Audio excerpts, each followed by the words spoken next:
En este capítulo de desarrollo de la fantasía se hablará de la geografía y la climatología.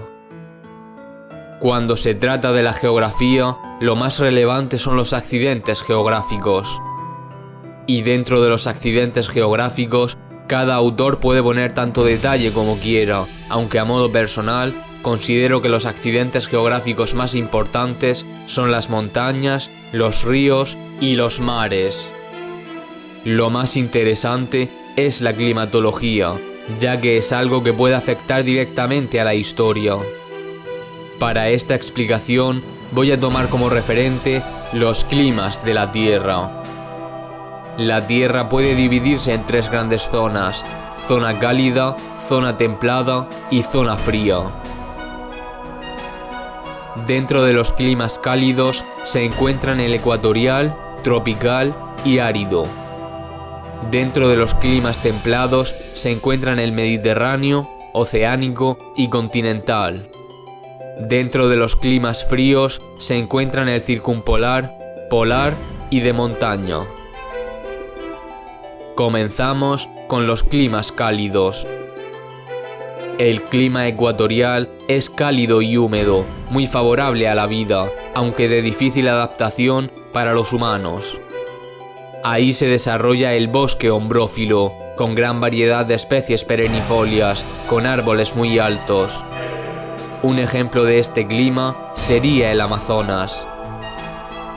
El clima tropical también es cálido y húmedo, pero su invierno es seco. Ahí se desarrolla el bosque mesófilo, con árboles altos, pero no tanto como los del bosque ombrófilo. También se desarrolla el bosque tropófilo, formado por árboles caducifolios menos altos.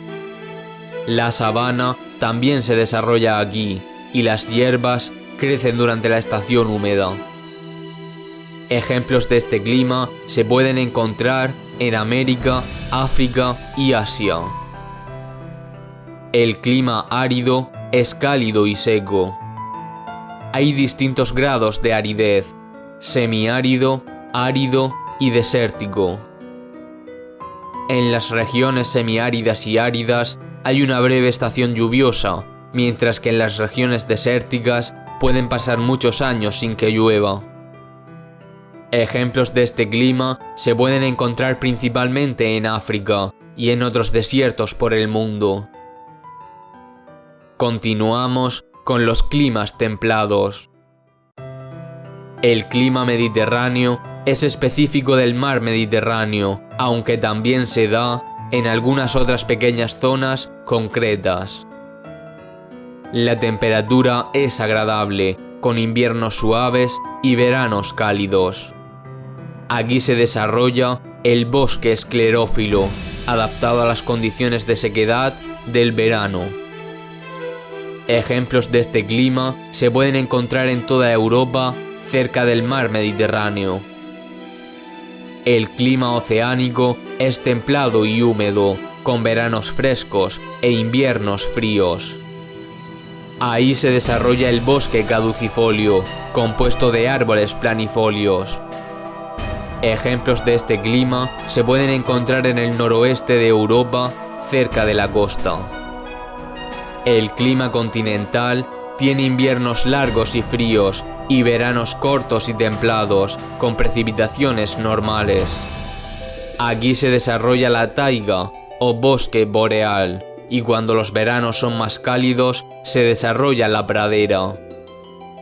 Ejemplos de este clima se pueden encontrar en Europa, Norteamérica y Asia, en el interior de los continentes. Finalizamos con los climas fríos.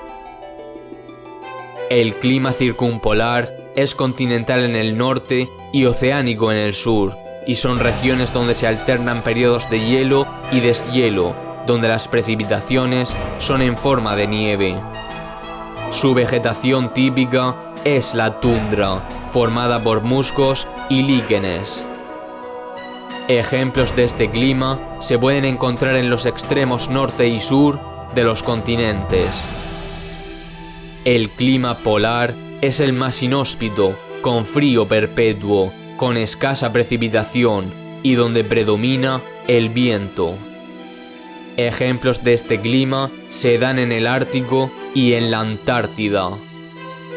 Para finalizar, el clima de montaña se da en zonas de alta montaña y tiene características de los climas fríos, donde las precipitaciones se hacen más escasas cuanta más altitud. Pues esto sería lo más importante acerca de la geografía y climatología, y el grado de profundidad que se le quiera dar ya dependería de la historia y decisiones del autor.